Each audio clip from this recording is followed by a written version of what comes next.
It's IPR Studio 1. I'm Lucius Pham here with the members of Flipturn before their set at Hinterland Music Festival.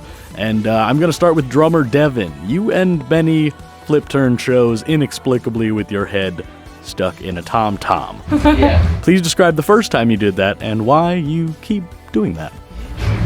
I think why do you still do that? I think the first time I tried it, just because I was feeling silly. It was a venue in Tennessee. It was really small. I can't remember what city it was. On this past spring? It was last year, I think. No, I think it was the fall tour. I don't remember.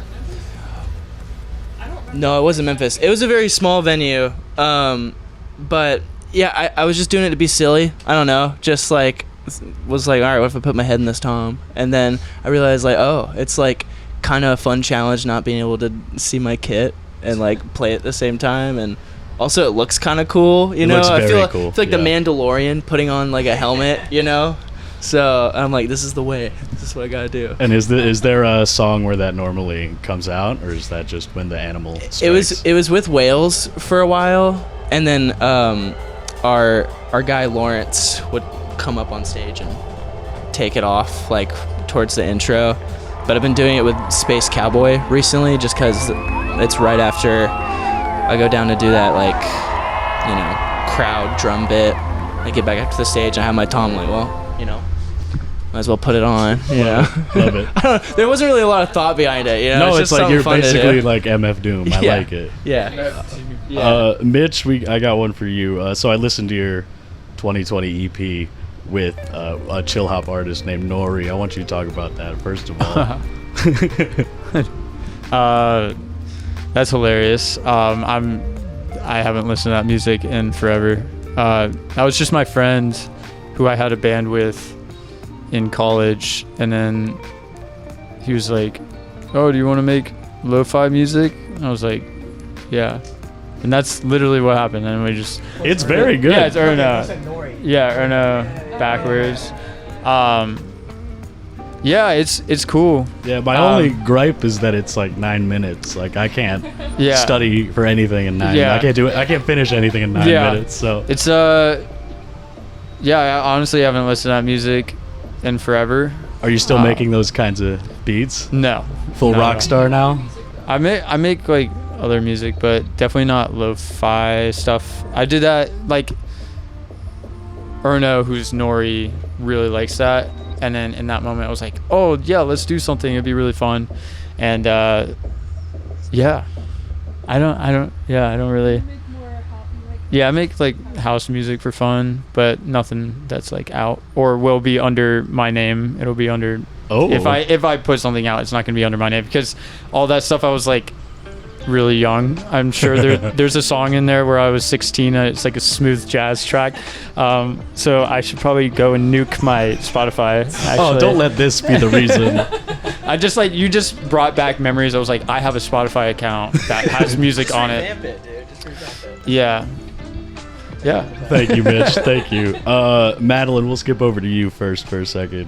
We're kind of in your element right now. The Olympic swimming competitions are wrapping up right now. Yes. Have you been watching? We've been watching religiously. Religiously? Yeah, honestly, it's always on. Our bus has cable, which is really cool, so we always just have it on NBC. And obviously, big competitive swimmer growing up, so it's always fun to watch it. Like, and Katie Ledecky is a freaking goat. She's a Gator too. Go Gators. And she's like our age. So it's so inspiring to see her and like Simone Biles and like all the other athletes just do their thing, because we're just like, go, like screaming at the TV, and it's so fun. But yeah. Would you ever swim in the Seine is my follow-up question. No. Good answer. Nope. Also, for you, just talking about like writer's block as musicians, any of you can answer it too. But in a Reddit AMA, you're talking about how Brooklyn Baby was like kind of an arduous writing process. And I'm just wondering if that's like normal, or if you need a lot of breaks for a lot of songs, or if some just come really quickly. It's definitely some come easier than others for sure. Brooklyn Baby was one that we had a little bit of writer's block with, like trying to figure out where that one should go, especially with the bridge and stuff too. But especially working on this new album, yeah, there's a couple that are just like a little bit harder to push through, but we believe in them still. And so just being patient with the ones that take a little bit longer, especially with sometimes like tones and stuff. You're like, this is there, but like, what can we tweak to make it like that much more powerful? But yeah, that's my take. You want to add anything? That was good. Good? Okay. Tristan, do you want to field a couple now? Yes. Last time I saw you guys, your collaborative song with the Greeting Committee was a single, and I don't think it was on an album yet, nor did I know that's what it was for. So how did that come about? And yeah, you're also, Flipturn is the only feature on that album. That's cool. Madeline's geeked.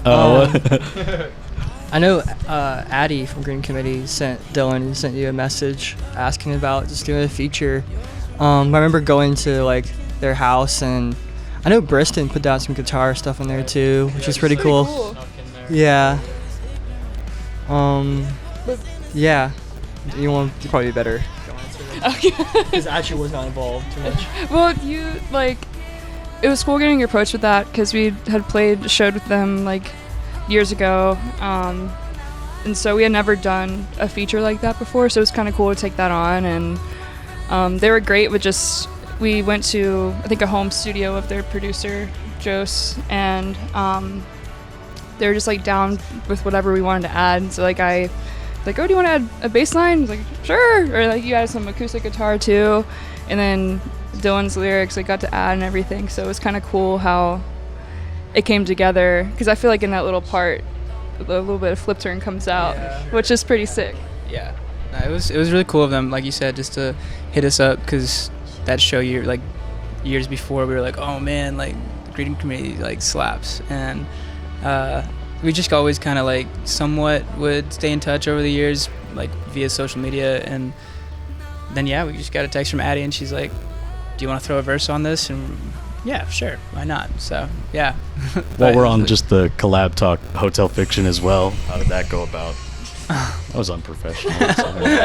With Hotel Fiction? Yeah. The collab we did on our album? Yeah, that was mostly because when we were writing halfway, I always thought it would be cool because it is kind of like almost like a conversation, at least like lyrically. And I think I was like, dang, this would be pretty cool if we had like, maybe we could get like a female like feature on this to be that other point of view, in the song. And we were like, why not do Hotel Fiction? Because they're some of our like closer friends in the music industry, and Jess and Jade just have really, really nice harmonies, in their music. Right. So we were like, this could be a pretty cool fit. And yeah, like for our first feature, we wanted somebody that we felt like comfortable around, and like, so that was kind of cool getting to work with them as well. Sure. Yeah. While you've got the mic, let's talk about Shadowglow. Sure. And how do you think that's grown, and how have you enjoyed playing it on the road so hard, because you've been touring? Yeah, we've toured the heck out of that album. That's for sure. But yeah, no, I love playing those songs live, honestly. And it's really cool. Like, we've noticed that every time we go out and tour, like, these songs, that more and more people are like, have found us through Shadowglow. Some people won't even know like some past EPs, and I think that's awesome. Like, I like Shadowglow is, especially this first group's, project together. And it's some of my favorite music we've ever written. And so it's cool to like when people like are like, yeah, Space Cowboy or Sad Disco or Weep, like somebody the other day was like, Weepy Woman was one of my favorite songs I've ever heard, and that's not even like, that wasn't even like a single. So like to hear people like really, digging and like diving into the album, you know what I mean? Yeah. And like finding those tracks is really, really awesome. But I think, that last tour, like, I mean, we're doing some shows later this year in Europe. We'll throw a lot of the Shadowglow songs in there, I'm sure. But the last headline tour we did was probably going to be the last, like, for a while, like, big, heavy, like, Shadowglow featured tour with all the songs. That I think the next time we go out and headline will probably be with new music. And now you have to talk about new music. New music, yeah. I guess so.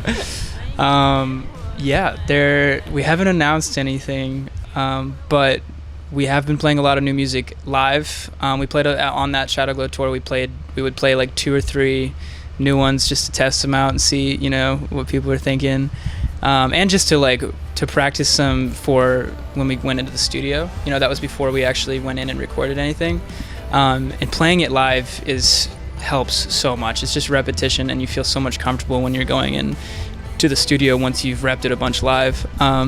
So yeah, we've been playing them and getting some cool feedback from them, but nothing really, we're kind of still behind the scenes, I'd say, working on a release plan and whatnot. But very, very soon there will be some new music. All right, yeah. that felt like you were dodgy, but Okay, I'll allow it. Do these new songs you're testing out have titles? Yes. Today we're going to play one at Hinterland called Burnout Days.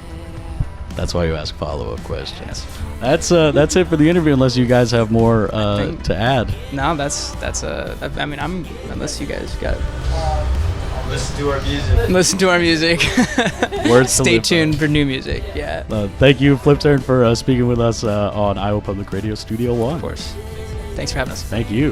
Hey, we're Flipturn, and you're listening to Iowa Public Radio Studio 1.